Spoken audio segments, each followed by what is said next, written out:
This is WKYT News at 6:30 on the CW Lexington.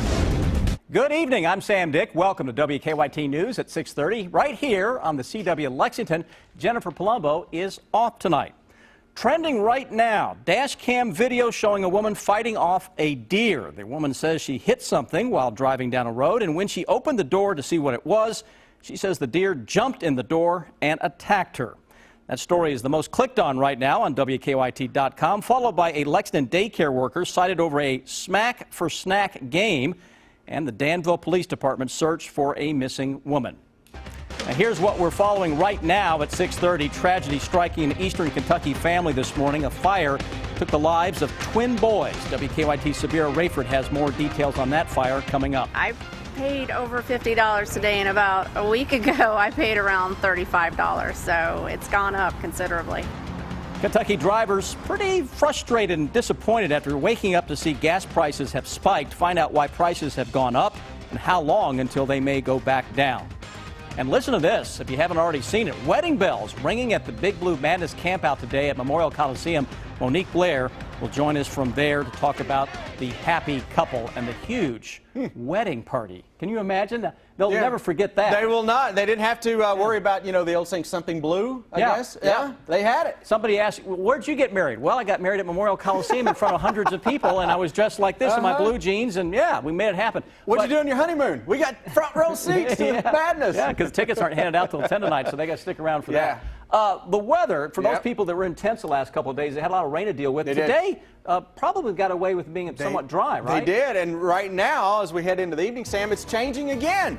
Got a little bit of light rain beginning to creep on into town across the Bluegrass region especially. So that sunshine we had about an hour ago, all of a sudden now, here we go with the clouds that are streaming on into town. 61 degrees right now, and that's dropping. We're already down to 59 here at the station, so an indication of cooler times ahead. Defender Radar Network is picking up on some of those light showers. Watch the southern and southwestern horizon across the Bluegrass region with everything spiraling around this area of low pressure that is parking itself, at least in the short term, just to the southwest of Lexington, Louisville, I should say, right on top of the Fort Knox area. And to show you how massive this is, look at all the real estate that it is impacting right now from the mid-Atlantic states, Great Lakes, Ohio Valley, Tennessee Valley. Sam, when I come back in a few minutes, I'm going to head outside in the weather, show you what's going on there, and look ahead to the weekend, too. Chris, thank you. Tragic story out of eastern Kentucky tonight. Two 4-year-old identical twin boys found in an early morning fire. It happened near the Lackey community, just inside the Knott County line. The child's parents and a sibling were able to make it out of the fire. WKYT Sabira Rayford is in Knott County with our top story at 6:30. The family that lives next door to the home says the fire started in the back. Kimberly Hort says when she ran outside, she saw everyone that lived in the home except for two little boys. Hort says her dog's barking woke her up. She says when she looked outside, she saw a flash of light in the dark and knew something was wrong. When she went outside, she says she saw neighbors screaming that her two little boys were in the back of the home. Hort says that part of the home was engulfed in flames. Her son says he immediately tried to help his neighbors by using a garden hose to put out the fire. He says he was able to stop the fire from spreading, but he couldn't get into the window of the 4-year-old boy's room. When firefighters arrived, they tried to rescue the boys, but the flames were too powerful. When they got here, I just kept the back side of the house suppressed with the water hose, but it wasn't much help. I just kept the hen houses from catching fire and spreading. Hort says her neighbors told her that they think the fire may have started from an electrical short. Police are still investigating. In Knott County, Sabira Rayford, WKYT. The Red Cross has been on that scene today to try and help the family deal with the terrible loss. Danville police looking for answers tonight after a man was found dead in his home. Police say they were called to the home this morning after a family member came to check on him. They say that 72-year-old Dawson Sears lived in the home at the corner of East Broadway and North First Street. They say they're investigating his death with the help of Kentucky State Police.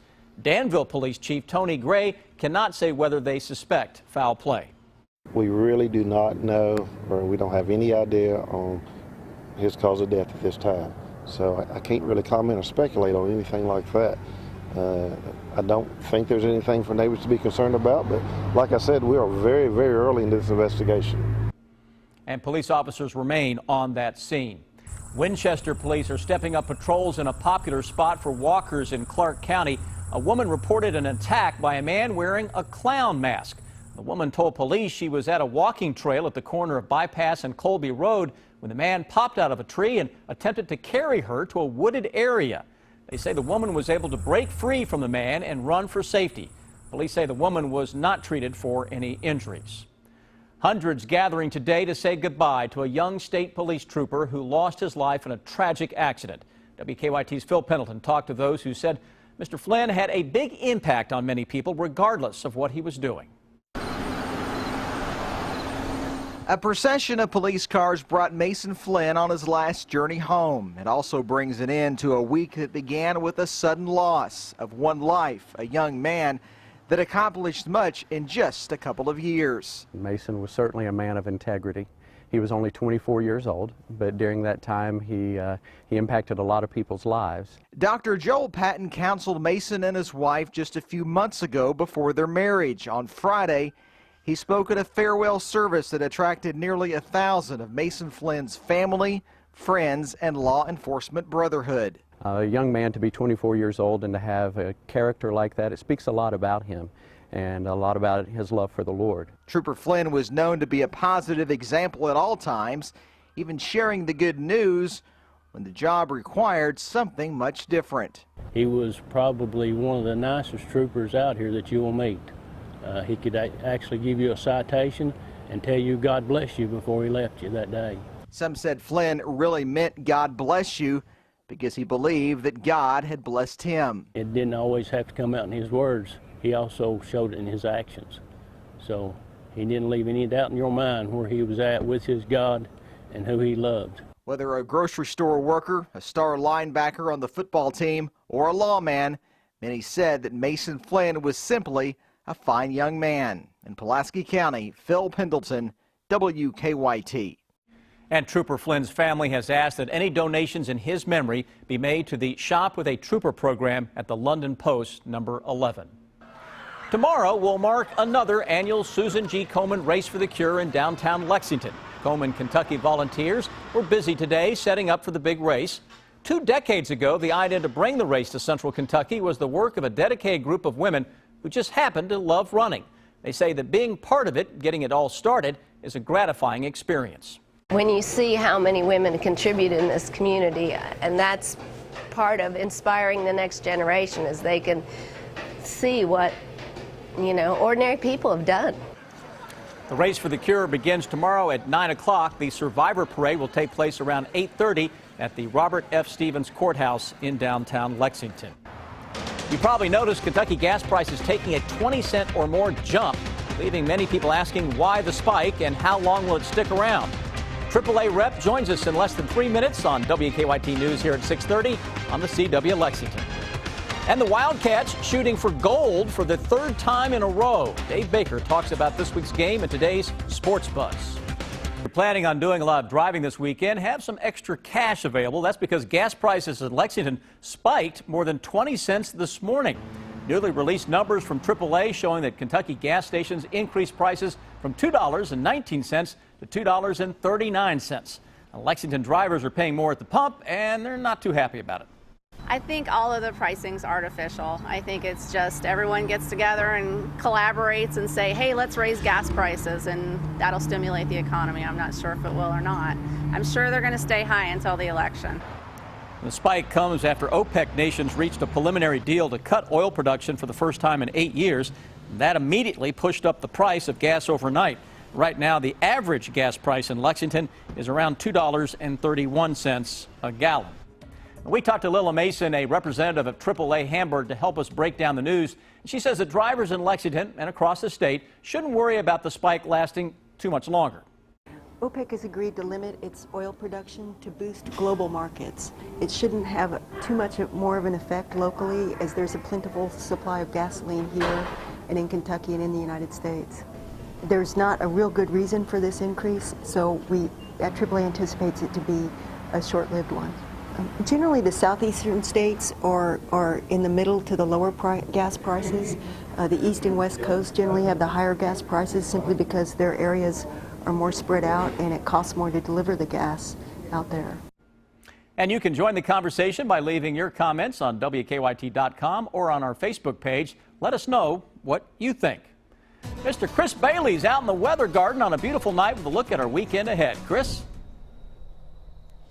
Yeah, we are indeed, Sam, picking up on some cool weather to actually wrap up the month of September, which for me is kind of hard to believe that we're rolling into the month of October already now across central and eastern Kentucky. We're doing so with a pattern that flipped on a dime from what we had last week near 90 to way below normal this week. We look outside right now and temperatures across the region are dealing with mainly 60s across central and eastern Kentucky, and that's what we're going to continue to be dealing with over the next little bit. But the 50s are beginning to pull in from the southwest right now, as those readings again will continue to be in the 50s for most of central and eastern Kentucky. As you go out and about for those high school football games this evening, you're going to have to take the jackets with you. You're going to have to maybe dodge a little shower or two, and gusty winds adding a little chill to the air. As we flip through our maps, we will show you that our Defender radar network is picking up on some clouds and some showers and some thunderstorms out there. And that is going to continue to be the case as we go through the evening. You're going to watch the western and southwestern sky for the possibility of a little bit of rain that will be coming in to central and eastern Kentucky. So we're going to continue to see that. Live sky cam right now, clouds across the Lexington area, and we're seeing a temperature right at 60, 61 degrees, but we're dropping it into the upper 50s. And that Defender radar network will indeed show you that we've got the chance for some rain pulling on in, courtesy of that big area of low pressure that is right on top of the Bluegrass State right now. That's the same low we were tracking earlier this week from Michigan. It dropped from Michigan all the way into Kentucky, and you know what's going to happen over the next few days? It's going to head back to Michigan. Look at what we're seeing up close and personal. Notice that spin showing up around that area of low pressure. Eastern Kentucky, beautiful clear skies this afternoon. Bluegrass region, more in the way of some clouds and at least an isolated shower or a thunderstorm that is noted across the region. So if you're out this evening, you may run into a shower, a thunderstorm in the Bluegrass region. Most of the area, though, should remain on the dry side. As we continue to look ahead over the next few days, we're going to continue to notice more in the way of the same old, same old. A lot of upper 60s that'll show up tomorrow afternoon with a mix of sun and clouds. Keep in mind, we'll likely start the day with a lot of fog out there for areas that continue to get in on some calmer winds as we make our way through the overnight period. And over the next 3 days, it is more of the same here across central and eastern Kentucky. And what we're going to continue to see will be the threat for an isolated shower thunderstorm around tomorrow. We go into the day on Sunday. As we fast forward here, we will notice the chance again for a little isolated leftover shower to wrap up that weekend. And one more day on that 3-day. That's your Monday. First Monday for the month of October will feature partly cloudy skies. Overall, Monday looks pretty darn good. 7-day forecast now with temperatures early next week that will rebound quickly into the 70s in most of central and eastern Kentucky. Next chance for a shower thunderstorm, Sam, coming down the road as we go toward the end of next week when another strong cold front begins to make its way into the region. But I'll tell you, out here live at our WKYT Weather Garden, it feels awfully, awfully nice. I'm a fan of fall, though, Sam. I know you're getting ready to head out here in a little bit as well. You're going to need the jacket, buddy. That wind, which you could see on the trees behind me, kind of rustling the leaves behind me, has a little bite to it out here, pal. All right, I'll take that bite. It's football weather in the Bluegrass. Coming up, the Cats, huge challenge tomorrow night against #1 Alabama. Dave Buzz Baker joins us next with the Sports Buzz. All right, time now for the Sports Buzz. Every night we talk with Dave Buzz Baker for an inside look at what's going on. Kentucky versus Alabama. Now, what if this happens? Yes. Okay. First play, Kentucky's got the ball. Yes. And Boone Williams does what he's done many times before. He takes the ball 80 yards for a touchdown. Kentucky's up 7-0, and that is splashed all over stadiums all over the country. Mm-hmm. I think that could happen. If that happens on the first play, Nick Saban will look like Linda Blair from The Exorcist. And no matter his what hands will be happens spinning on his shoulder. And no matter what happens after that, I feel like we've won. Well, I'm sorry. That's the way I feel. No, you're right. You're right. And I mean, they've got an opportunity. And here's the thing. You know, you want to use that Vegas term, they're playing with house money. Yes, they are. Because nobody expects anything from them. No, they don't. And you know what? The one thing about Alabama, though, is Nick Saban, whether he's been at Alabama or LSU or Michigan State, his teams don't get caught in a trap game. And he makes sure his guys are ready. He respects what the Stoops family does. He tried to recruit Mark Stoops. I think they'll be ready. It's an opportunity, though, whether you win the game or not, for Kentucky to take another step forward. And if they can do that, then they've got a chance to win some of these winnable games down the stretch. Saban has been preaching 8 yards. 8 yards, isn't that what Boom averages? That's right. So his defense is going to be keyed up. That's exactly big time. That's exactly right. And I think because even though he says that, the one thing he hadn't said anything about is the Kentucky secondary. I think because they're young, they'll try to take some shots, but we'll see. All right, let's talk about other big college games. We've got 3 top 10 matchups this week. 2 weeks ago, I was 3-0. Last week, I was 0-3, which is the way it goes. Let's take a look. Stanford and Washington, first of all. Okay, now, this is the problem with the Pac-12 when they talk about it with the SEC, okay? They're playing it tonight. Nobody's going to be watching it tonight. They haven't played. This is going to determine whether one of these teams can stay in the running for the playoff. Washington is a 3-point favorite at home. I like Washington to win the game. Chris Peterson did a great job out at Boise State. I don't care about either of those teams. And that's the problem. Nobody cares about the game. All right, let's talk about Big Ten matchup. Okay. Now, people care about this one. All right. Michigan and Wisconsin. Wisconsin is ranked number 8. Michigan is number 4. Jim Harbaugh blabs. I mean, the stuff that comes out of his mouth, it's just like when he played. And he's got Michigan back rolling, and they've been taunting Ohio State and doing all this stuff. And Wisconsin is one of those teams that's never been able to get over the Michigan hurdle. Remember Tennessee last week that they lost 11 in a row to Florida? I think Wisconsin pounds it against Michigan. Wisconsin is getting 9 points. They not only cover, but they win the game. Here comes the big one. I'm telling you, I've had so many people, and you can at the camp out last night, so many Kentucky people know what you thought? who live in Louisville said, man, I'm sick of hearing about this football game because it's the biggest thing over there. It is. Louisville goes into Clemson, U of L number 3, Clemson number 5. Huge game in the ACC. Here's the deal. Okay. Clemson has won 18 straight regular season games. They've won 18 straight at home. Yes, Louisville is explosive. The matchup between the quarterbacks, Lamar Jackson, Deshaun Watson, maybe a Heisman Trophy preview. But you go into a place like Death Valley where Clemson plays, I think that's going to be the difference. The X factor, though, and I hate to say it, Bobby Petrino, he dials it up better than anybody. Clemson is a 3-point favorite. I think Clemson wins the football. Their QB is not a redshirt freshman. He's been in That's exactly right. the toughest games. Speaking of freshmen, one thing that just crossed the wires just a few minutes ago, Ben Simmons, the number 1 pick out of LSU for the 76ers. They went through the injury problem with Nerlens Noel. The team now says that Simmons has a broken foot. They don't know the extent of it yet, but we'll update you on that. And, of course, all the high school highlights tonight at 11. Thank you, Dave. Thanks, Appreciate brother. it. Ahead tonight here on the CW Lexington, an hour of Family Feud is next. Then at 8, Masters of Illusion, followed by Penn and Teller at 9. And over on WKYT, MacGyver at 8, Hawaii Five-0 at 9, Blue Bloods at 10, followed by WKYT News at 11.